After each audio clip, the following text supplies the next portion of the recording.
Bismillahirrahmanirrahim. Assalamualaikum warahmatullahi wabarakatuh.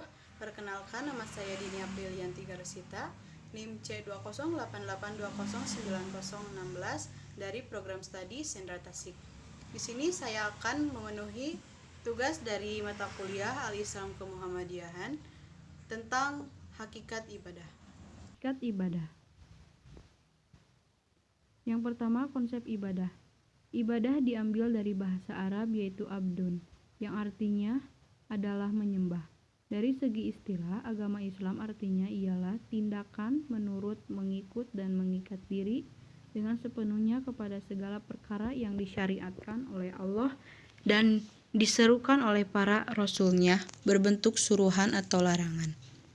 Yang kedua, ibadah mahdah. Ibadah mahdah adalah ibadah yang dilakukan dalam rangka menjalin hubungan yang baik antara hamba dan Allah Subhanahu wa Ta'ala. Berikut prinsip-prinsip ibadah mahdah, yaitu 1. Keberadaannya sesuai dengan dalil atau perintah dari Allah. 2. Tata cara pelaksanaannya harus sesuai dengan yang dicontohkan oleh Rasulullah SAW.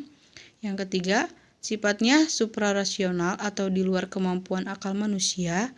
Dan yang keempat, dilaksanakan dengan asas ketaatan. Yang ketiga, fungsi ibadah. Setiap muslim tidak hanya dituntut untuk beriman, tetapi juga dituntut untuk beramal soleh. Karena Islam adalah agama amal, bukan hanya keyakinan. Ia tidak hanya terpaku pada keimanan semata, melainkan juga pada amal perbuatan yang nyata. Islam adalah agama yang dinamis dan menyeluruh. Dalam Islam, keimanan harus diwujudkan dalam bentuk amal yang nyata, yaitu amal soleh yang dilakukan karena Allah. Ibadah dalam Islam tidak hanya bertujuan untuk mewujudkan hubungan antara manusia dengan Tuhannya, tetapi juga untuk mewujudkan hubungan antar sesama manusia. Yang keempat, hikmah ibadah. Pengertian ibadah dari segi etimologi atau dari segi bahasa, ibadah berarti merendah diri, tunduk, patuh, dan taat. Sedangkan dari segi terminologi atau istilah syara, ibadah diartikan sebagai taat, tunduk, patuh, dan merendah diri sepenuhnya kepada Allah. Definisi ibadah. Pertama, ibadah adalah taat kepada Allah dengan melaksanakan perintahnya melalui lisan para rasulnya. Yang kedua, ibadah adalah merendahkan diri kepada Allah Azza wa Jalla, yaitu tingkatan tunduk yang paling tinggi disertai dengan rasa mahabbah atau kecintaan yang paling tinggi. Yang ketiga, ibadah adalah sebutan yang mencakup seluruh apa yang dicintai dan diridhoi Allah Azza wa Jalla, baik berupa ucapan atau perbuatan yang zahir maupun yang batin. Berikut prinsip-prinsip ibadah, yaitu 1. Ada perintah dan ketentuan dalam melakukan ibadah kepada Allah. Manusia tidak mempunyai kekuasaan untuk menentukan, bahkan sebaliknya. Manusia sangat terikat pada ketentuan-ketentuan yang diberikan Allah dan Rasul-Nya. Yang kedua, dalam bidang muamalah atau keduniawian, terdapat kelonggaran yang demikian luas bagi manusia. Sesuai dengan kaidah fikih yang menyatakan hukum yang terkuat dari segala sesuatu adalah boleh, kecuali terdapat dalil yang mengharamkan.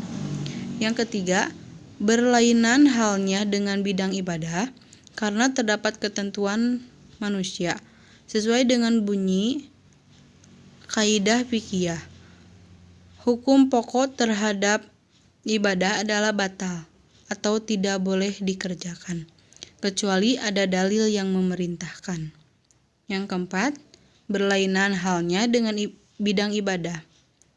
Karena terdapat ketentuan manusia sesuai dengan bunyi kaidah fikih, hukum pokok terhadap ibadah adalah batal, tidak boleh dikerjakan, kecuali ada yang memerintahnya.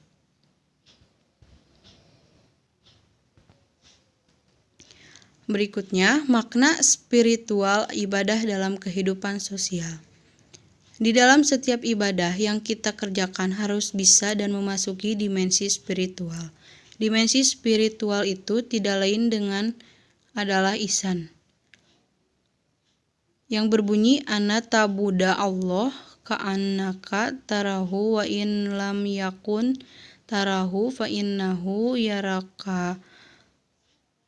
Kita beribadah kepadanya seakan kita melihatnya. Apabila kita tidak melihatnya, maka sesungguhnya Dia melihat kita. Dalam beribadah, kita akan merasa kerdil jika dibandingkan Sang Pencipta. Hal tersebut dimaksudkan agar kita selalu ingat kepada Allah yang telah menciptakan bumi dan seisinya. Alhamdulillahirrabbilalamin, telah selesai. Terima kasih dan mohon maaf apabila ada kesalahan. Wabillahi taufiq wal hidayah. Wassalamualaikum warahmatullahi wabarakatuh.